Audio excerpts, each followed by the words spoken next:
We got EndingWalker and Nephew on board here. Yeah, again, both these players are in losers that we just seen on the bracket. Man, this is gonna be really good because we got the Ed and the Juri.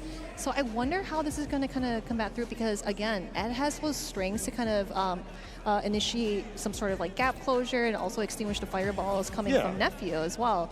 So I wonder how this is going to pan out from both of these players. Your fireball game is probably a little bit more limited because if he does take out a fireball, you have forward fears, and you might catch a punish counter. And also, if you go for flicker in some ranges, you might be able to catch Fuhajin preemptively. Or if he does take it out, there might be enough in the recovery. That may be something where the Ed player wants to play like to mid-range to kind of call that out. So you might have to backdash full screen to get out of that situation. So we'll see how EndingWalker chases that down, right? This allowing the stock ups, obviously you do that in the strings, but more often than not, if you do it raw, you get caught lacking.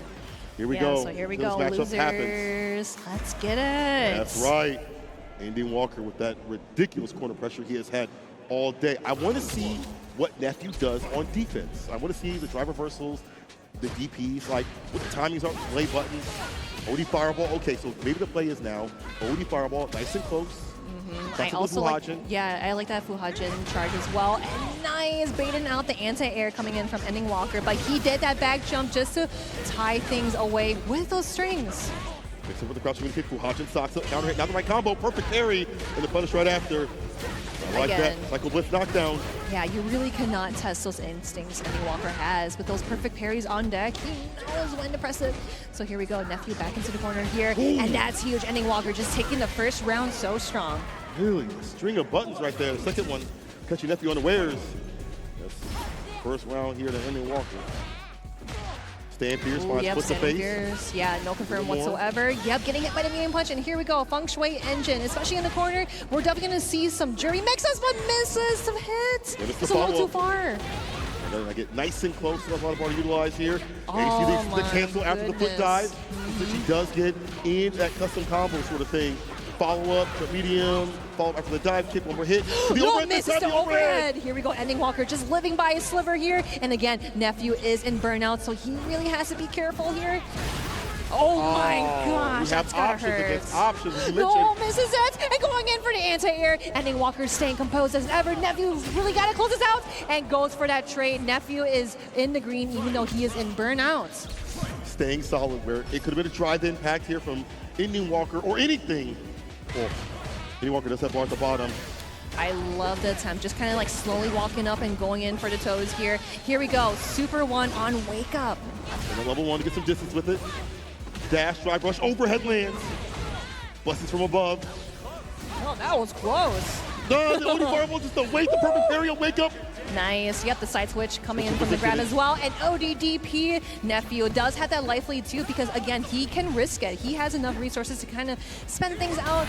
Nice. And again, for the dive kick on the attempt to try to see if he's going to anti-air. No. She got that dive kick. She is so ready. Nephew 1-0. That's the variance. Jump, medium kick, jump, heavy kick, the foot dive, and the dive kick. All presented makes it really difficult for a character that already has to put in a lot of work to anti-air. Has to have the right space in place, hit those slow ass VPs, and now you're adding the dive kick in this equation. It's getting difficult.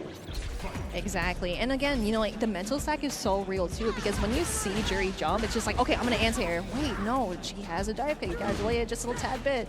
But EndingWalker getting the first hit in here. Using more of that stand medium kick. I like seeing that button more often. Nice. There we go with that anti-air. It works out in his favor, and especially in that range too. Punish counter anti-air. The DP, crouching medium kick. She drops it on the dance floor. Delay, walk up throw. Yeah, I do like that challenge too because we want to see, again, trying to fit in these buttons onto the other side, but no confirm on the combo. And that is over the waist. That is punish, but not a full punish whatsoever. EndingWalker does have him at a pixel health though. Parry. Parry did not get drive impact. They try to go for the instant overhead. Oh, the on the jump up, yes. Stuff from Ending trying to put a game on his side of things. And more control up in the corner. We're used to seeing from him. Oh, yeah, just a little stagger just to see if we would probably see an ODDP coming from them. Maybe like a stand pierce too as well. Exactly, yeah. Yeah. Shimmy button. Rush, instant overhead against the throw. I like that. It's medium. Saving the day. Jump back at play to avoid the overhead. Oh my God. goodness. Yep, we're going to see that Super 3, and EndingWalker is definitely going to tie it up 1-1. What a clutch decision. The jump back was crisp, clean, and pristine. The kidney killer. Man, no, like it was actually really sick too because we saw EndingWalker do jump back and using one of those strings to kind of connect the hit and like close the gap, finish the combo, and yeah, going 1-1 against Nephew. I wonder if we'll see Nephew wait a little bit and like drive rush DP after. Like now, like maybe like adjust to like the jump backs that have been happening continuously.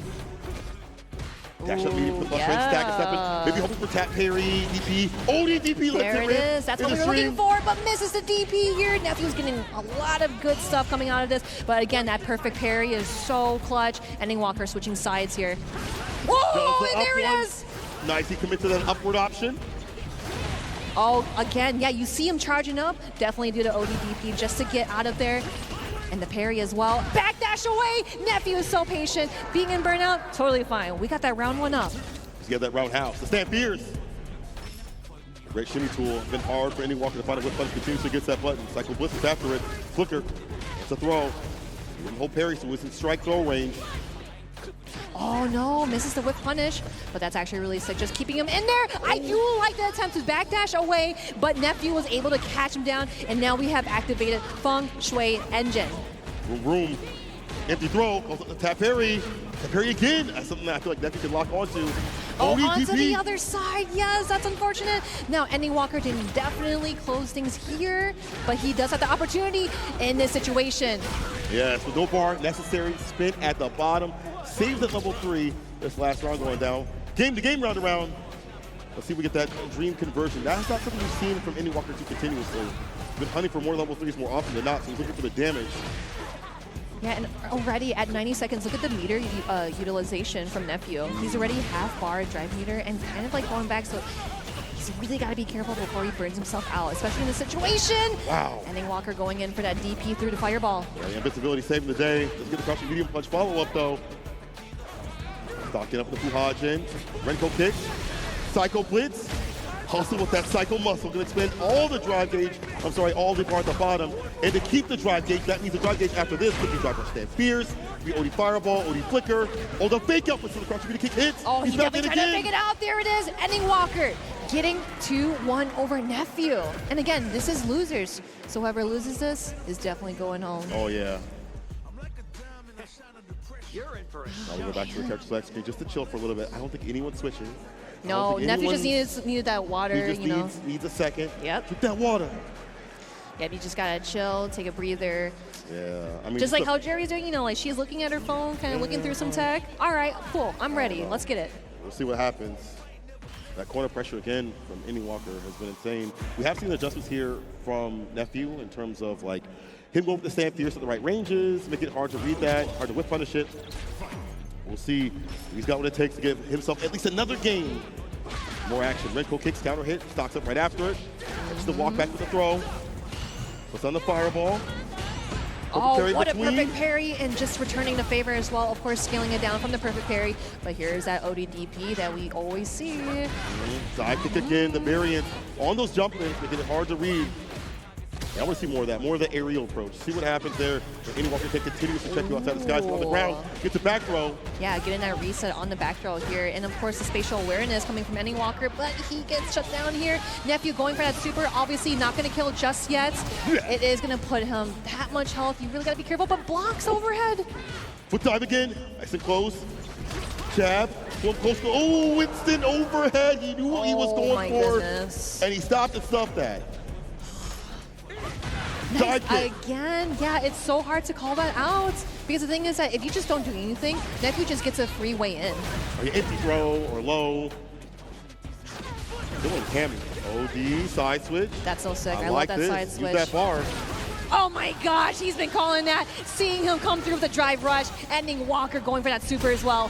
Oh, and he reacts with the drive impact. You are not going to kid me just yet. But again, going for another one and just doing the strings. EndingWalker sitting at match points. Well, that flicker cancel was next level. I like that going for the drive impact. The ODDP to back him up a bit. Net having to expend a little bit too much drive gauge in that situation. And EndingWalker better off. Drive rush jab, knock down, off the low. Here we go, corner flow.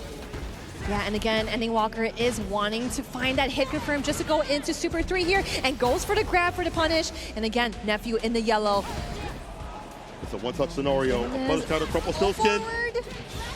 All right, Feng Shui engine time. Let's get it. And burnout, yes. EndingWalker's got to think of something quick here, especially in the corner. You got to be careful. Double at the bottom, though. It spins all the drive gauge. Oh, no, what was that drop? There it and is. now he's dropping outside the tournament. EndingWalker taking advantage of whatever hesitation had happened. You see them talking about it, like, what happened? What happened? What happened? Oh, man, what's happening right now? Is EndingWalker moving on in the bracket? Listen, there'll be mistakes. There'll be spaghetti, but it's on the other person. The onus on the other person